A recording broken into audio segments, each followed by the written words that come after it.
AP ఉప ముఖ్యమంత్రి పవన్ కళ్యాణ్ చేపట్టిన ప్రాయశ్చిత్త దీక్షను తిరుమలలో అక్టోబర్ 2న విరమిస్తారు.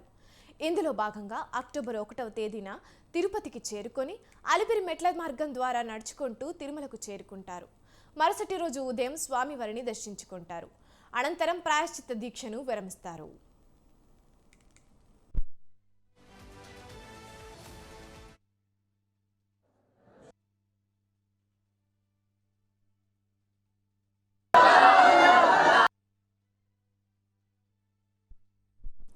తిరుమల వెంకన్న పవిత్ర ప్రసాదం లడ్డూ తయారీలో కల్తీ నెయ్యి వినియోగించి అపవిత్రం చేసిన విషయం వెలుగులోకి వచ్చింది.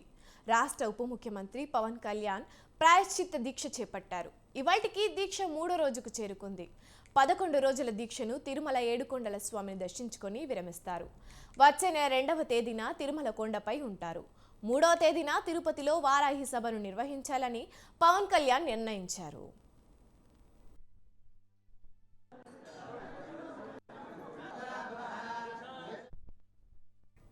మరోవైపు పవన్ కళ్యాణ్ ఇవాళ విజయవాడ దుర్గగుడికి వెళ్లనున్నారు.